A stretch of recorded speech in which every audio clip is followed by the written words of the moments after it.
Puzzle আকৃতির একটা উদ্যান দেখতে পাচ্ছেন, এটাও খুব সুন্দর। এখন আপনারা যে গম্বুজের মতো বিল্ডিং দেখতে পাচ্ছেন, এইখানে মহাকাশ সম্পর্কিত বিভিন্ন শো দেখায়, অবশ্যই সময় হাতে নিয়ে আসতে হবে। প্রিয় দর্শক মণ্ডলী, এই মুহূর্তে আমরা আছি কলকাতার সায়েন্স সিটিতে। আপনারা দেখলেন যে আমি মুকুন্দপুর বাস স্ট্যান্ড থেকে বাসে উঠলাম, এরপরে আমরা এখানে সায়েন্স সিটিতে এসে পৌঁছাইছি। তো এটা পুরোটা ঘুরে দেখব এবং আপনাদেরকে দেখানোর চেষ্টা করব। এখানে দেখার মতো অনেক কিছুই আছে।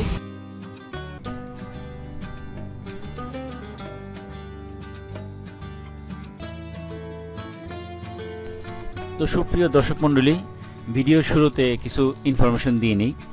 এই সায়েন্স সিটি কলকাতা, এখানে আপনারা কলকাতা নিউ মার্কেট থেকে যে কোনো ট্যাক্সি ক্যাবে আসতে পারবেন অথবা বাসেও আসতে পারবেন। বাসের এক্সপিরিয়েন্স নেওয়ার জন্য আজকে এখানে বাসে আসলাম। বাসে ভাড়া নিল 12 টাকা করে পার পারসন। এখানে দূরত্ব হচ্ছে মুকুন্দপুর থেকে 6 কিলোমিটার, 6.5 কিলোমিটারের মতো হবে। যদি বাসে আসতে চান, 1A বাস এইদিকে আসে, এটাতে আসলে 12 টাকা নেবে। আর যদি আপনি এসি করা কোনো ট্যাক্সি ক্যাবে ওঠেন তাহলে হয়তো 250 রুপির মতো ভাড়া নিতে পারে। আর যদি নন এসিতে আসেন হয়তো 180 বা 190 রুপির মতো পড়বে। তো সায়েন্স সিটিতে নামার পরে এখানে ঢোকার দুইটা ওয়ে আছে। এই আপনারা দেখলেন যে আমরা ক্যাবল কারে এইমাত্র উঠলাম। তো এই ক্যাবল কারের মাধ্যমেও আপনি এন্ট্রি নিতে পারেন, অথবা পায়ে হেঁটে নিচ দিয়ে ওই যে ঝর্ণা দেখতে পাচ্ছেন নিচে, ওইখান দিয়েও ঢুকতে পারেন। যদি ক্যাবল কার ছাড়া এন্ট্রি নেন তাহলে এই যে দেখতে পাচ্ছেন সায়েন্স সিটির গেট, নিচ দিয়ে যেটা ঢোকার সময় গেট। তো এই দিক দিয়ে ঢুকলে আপনার ভাড়া মানে জন প্রতি আপনার টিকিটের মূল্য হচ্ছে 60 রুপি করে। আর যদি আপনি ক্যাবল কারের মাধ্যমে এই সায়েন্স সিটিতে প্রবেশ করেন তাহলে আপনাকে জন প্রতি ভাড়া গুনতে হবে। ওই প্রবেশের টিকিটের মূল্য হচ্ছে 60 রুপি, আর ক্যাবল কারের মূল্য হচ্ছে জন প্রতি 65 রুপি, অর্থাৎ টোটাল 125 রুপি এন্ট্রি ফি দিয়ে আপনাকে ক্যাবল কারে উঠতে হবে। তো পুরো সায়েন্স সিটিতে আসলে ঘুরে দেখতে হলে অবশ্যই আপনাদের কিন্তু সময় নিয়ে আসতে হবে, কারণ এটা কিন্তু সন্ধ্যা 7টায় বন্ধ হয়ে যায়। এবং একটা বিষয় মাথায় রাখবেন, সায়েন্স সিটি কিন্তু সকাল 10টার থেকে সন্ধ্যা 7টা পর্যন্ত খোলা থাকে। এই সময়ের মধ্যেই আপনাকে এটা প্রবেশ করতে হবে। তো এই জন্যে যদি একটু সময় নিয়ে আসেন তাহলে পুরোটা আপনি সুন্দর মতো উপভোগ করতে পারবেন। তা আমরা যেহেতু বিকেলবেলা আসছিলাম এই জন্য একটু তাড়াহুড়া ছিল, তারপরও সর্বোচ্চ চেষ্টা করছি সবগুলো জায়গাতেই টাচ করার জন্য। তো আজকের ভিডিওটা একটু বড় হতে পারে, আপনারা একটু ধৈর্য সহকারে দেখলে আশা করতেছি এখান থেকে অনেক কিছু আপনাদের দেখা হবে। সুপ্রিয় দর্শক মণ্ডলী, এখন আপনারা যে নৌকা আকৃতির যে অংশটা দেখতে পাচ্ছেন এবং গম্বুজের মতো, এটা হচ্ছে এখানে বিশাল একটা পর্দার মাধ্যমে আপনাকে 3D বিভিন্ন তথ্যমূলক ফিল্ম দেখানো হয়, যেখানে আপনি ভারত সম্পর্কে অনেক কিছু জানতে পারবেন, সারা মহাকাশ সম্পর্কে অনেক কিছু জানা যায়। প্রিয় দর্শক মণ্ডলী, এখন আপনারা নিচে পাজেল আকৃতির একটা উদ্যান দেখতে পাচ্ছেন, এটাও খুব সুন্দর। নিচে নামলে ঘুরে দেখতে পারেন। তো এই ধরনের পাজেলের মতো আমরা এই সায়েন্স সিটিতেই একটা জায়গা আছে, সেটার ভিতরে হলো গ্লাস করা সুড়ঙ্গের মতো। সেখানে যে আমরা আটকা পড়ার মতো অবস্থা হয়ে গেছিল, মানে কোন দিক দিয়ে বের হবো বুঝতে পারতেছিলাম না, সব দিকে শুধু গ্লাস আর গ্লাস। তো বিষয়টা খুব ইন্টারেস্টিং এবং রোমাঞ্চকর ছিল নিঃসন্দেহে।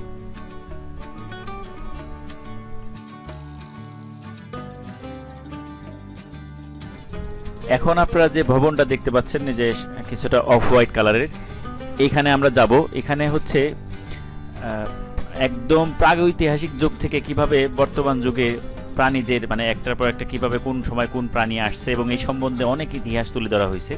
তো ওই জায়গাটা খুব রোমাঞ্চকর ছিল। আর এখন যে বিল্ডিংটা দেখতে পাচ্ছেন, এটাতে লিফট দিয়ে 5 তলায় ওঠার পর একদম গোল আকৃতির ঘুরতে ঘুরতে আপনারা দেখতে দেখতে নিচের দিকে নামতে পারবেন, এবং সেখানেও দেখার অনেক কিছু আছে যেটা আমরা আপনাদেরকে একটু পরেই দেখাবো। তো প্রিয় দর্শক মণ্ডলী, সায়েন্স সিটিতে ঢোকার পর হাতের বাম পাশে যে বিল্ডিংটা একটু আগে আপনাদেরকে দেখালাম যে গম্বুজ আকৃতির, সেটার নিচে এই টাইম মেশিনের মতো যেটা দেখতে পাচ্ছেন, এটার ভিতরে এন্ট্রি ফি হচ্ছে মাত্র 30 রুপি করে। তো এইটাই ঢুকলে একটা অন্যরকম রোমাঞ্চকর অভিজ্ঞতা আপনি পাবেন। আপনাকে প্রথমে একটা রিক্সাওয়ালা রিক্সাতে চড়িয়ে দেখা গেছে মনে হবে যে আপনি সেই রিক্সাতেই আছেন, এমন এক জায়গায় ঘোরাবে, মানে আপনার একটা অন্যরকম অনুভূতি পাবেন।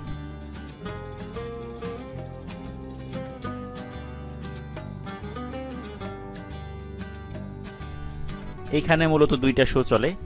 এছাড়া পুরো সায়েন্স সিটিতে যত জায়গায় বিভিন্ন ইভেন্ট আছে, পুরো সায়েন্স সিটিতে 30 রুপি থেকে 100 রুপি এরকম হচ্ছে ইভেন্টের মূল্য। মূলত আমরা এই ছোট ট্রেনে করে প্রাগৈতিহাসিক যুগের থেকে শুরু করে বিভিন্ন রকম প্রাণী সম্পর্কে দেখতে যাচ্ছি। আমরা এখন আলো আঁধারের মধ্যে বিভিন্ন ডাইনোসর এবং এই জাতীয় বিভিন্ন প্রাণী দেখতে পাচ্ছি। কিন্তু এখানে আমাদের ট্রেনে আরও কয়েকজন, বিশেষ করে আমাদের পিছনে কয়েকটা মেয়ে বসছিল, তারা একটু ভয় পাওয়ার কারণে এত চিল্লাচিল্লি করতেছিল যে আমার কান ঝালাপালা হয়ে যাওয়ার অবস্থা। তো এইখানে বিভিন্ন প্রাণী সম্পর্কে এদের ডামি তৈরি করা ছিল এবং এই ব্যাপারে হিন্দিতে বর্ণনা করা হচ্ছিল। যারা হিন্দি বুঝতে পারবেন তাদের কাছে বিষয়টা খুবই উপভোগ্য লাগবে এবং অনেক কিছু জানতে পারবেন। এবং কিভাবে এই ডাইনোসর পৃথিবীর থেকে বিলুপ্ত হয়, কোন ডাইনোসর কোনটার পরে কোনটার প্রজাতি পৃথিবীতে আসে, এই সব বিষয় নিয়ে এখানে বিস্তারিত আলোচনা করা হয়েছে এবং সেই সাথে ডামি উপস্থাপন করা আছে। তো এইটা আসলে পুরোটা দেখতে অনেক সময় লাগে, কমপক্ষে 20 মিনিটের মতো, খুব সম্ভবত এই শোটা ছিল 20 বা 30 মিনিটের মতো। তো এটা তো আর এই অল্প সময়ের ভিডিওতে সব দেখানো সম্ভব না, এই জন্য আমি কিছুটা ফাস্ট ফরওয়ার্ড করে আপনাদেরকে দেখানোর চেষ্টা করলাম। আর সময় স্বল্পতার কারণে পুরো সায়েন্স সিটিতে সব জায়গায় যাওয়া সম্ভব হয়নি, কারণ আমি যেহেতু সাথে আমার মা এবং শাশুড়ি মা দুজন ছিলেন। তো যতটুকু পারছি আপনাদের দেখানোর চেষ্টা করতেছি।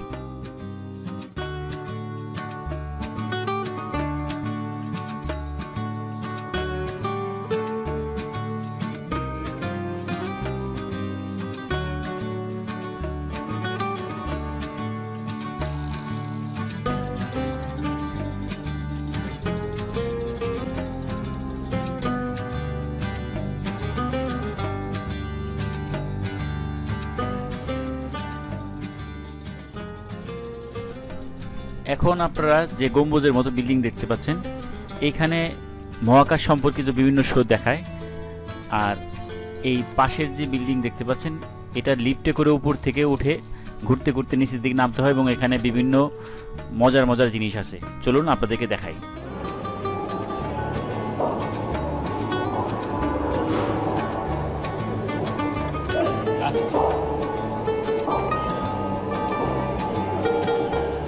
সুইচ কাজ করে না মনে হয়।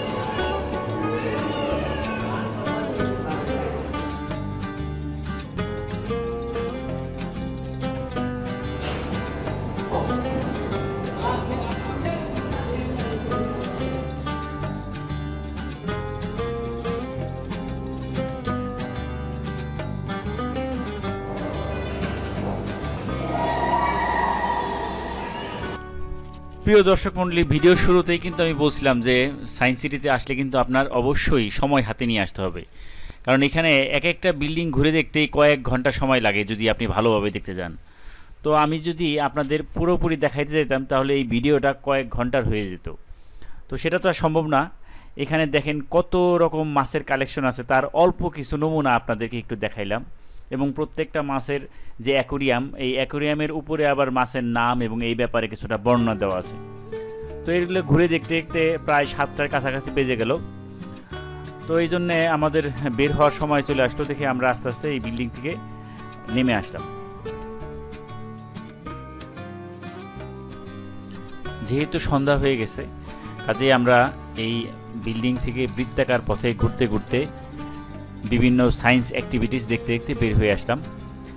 আর এই সায়েন্স সিটি সন্ধ্যা 7টায় বন্ধ হয়ে যায়, এটাও একটা কারণ। আর এইখানে বের হওয়ার পরে এই বিল্ডিংয়ের সামনেই কিন্তু অনেকগুলো ফুড কোর্ট পাবেন, অর্থাৎ আপনি যদি কোনো খাবার দাবার খেতে চান, এখানে খাবার অনেক ধরনের খাবার পাওয়া যাবে, ভেজ নন ভেজ যে যেটা পছন্দ করেন। আর এখন যে দূরে যে বিল্ডিংটা দেখতে পাচ্ছেন, ওই বিল্ডিংটার মেইনটেনেন্সের কাজ চলতেছিল, এই কারণে আমরা ভিতরে ঢুকতে পারি নাই এবং আপনাদেরকে দেখাইতে পারলাম না। তবে এখন যেটা দেখতে পাচ্ছেন, এটা তো ডাইনোসরের যে শো আপনাদেরকে দেখাইলাম। তো দেখতে দেখতে আমাদের বের হওয়ার সময় চলে আসলো এবং আমাদের ভিডিও শেষের দিকে। তো বিল্ডিং থেকে নামার পরে আমরা আস্তে আস্তে গেটের দিকে এগিয়ে যাচ্ছি এবং বের হয়ে যাব।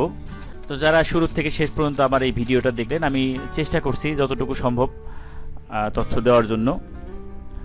ভিডিওটা ভালো লাগলে একটা লাইক দিবেন এবং আমাদের চ্যানেলটা সাবস্ক্রাইব করে রাখবেন।